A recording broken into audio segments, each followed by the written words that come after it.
officially begin the course, I want you to briefly introduce yourself to me in your best American accent. Yeah, I know, I can't hear you. But a lot of this training is going to require you to verbally practice, so you might as well start making funny sounds to your computer screen now. Oh, now what if you're terrible at the American accent? You feel uncomfortable, you're scared, whatever, that's fine. That's why you have me, remember? This introduction is a first assessment, and that'll give you a place to grow from. And it'll kind of help you get over the fear of putting different sounds in your mouth because, believe me, it can actually be really freaky. It feels strange. Okay, try and imitate what I say. Hi, Audrey. Hi, Audrey. I'm so happy to meet you. Try that again. Hi, Audrey. I'm so happy to meet you. How are you doing? My name is, you can say your name. Or you can say, my name is Audrey. There's a couple of things that you might have noticed about the American accent as you were putting it in your mouth for the first time. First, if you listen, there's actually no space in between any of the words. It just sounds like one long word coming out of my mouth, right?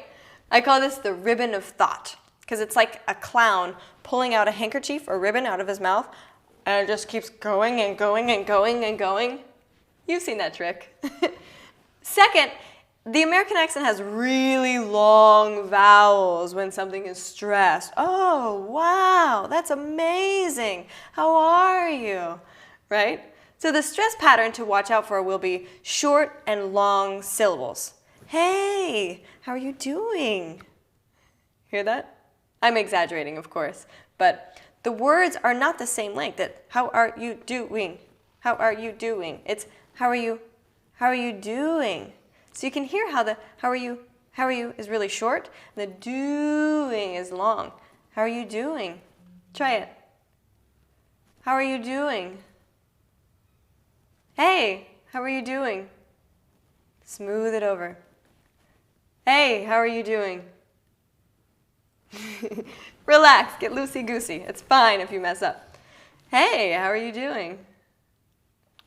As you learn this course with me, your job, your homework, is to also listen to as many American speakers as you can, whether that's in movies or in real life.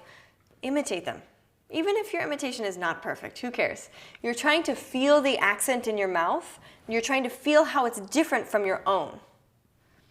Just to clarify, the accent that we are learning in this course is called the General American accent. And what that means is that you can't tell exactly where you're from when you speak it. Now, the speakers you imitate may differ from that. They may have a regional accent or a different kind of voice. Who cares? Imitate them anyways. All practice is good practice. One last note before we move into the warm-up. I won't be referring to this class as an accent reduction class because I don't want to reduce anything about you. You have a beautiful, natural accent, and it embodies your background and your culture. I mean, how cool is that? So the goal here instead is to help you feel comfortable enough with the American accent that you can put it on and take it off at your leisure. If you have questions or thoughts about that, write it in the forum on my website or email me, comment on anything, because it's an interesting dialogue to start with other peers, especially who are taking this course. What do you think of that? All right, I think that's it for now. I can't wait to get started warming up your mouth.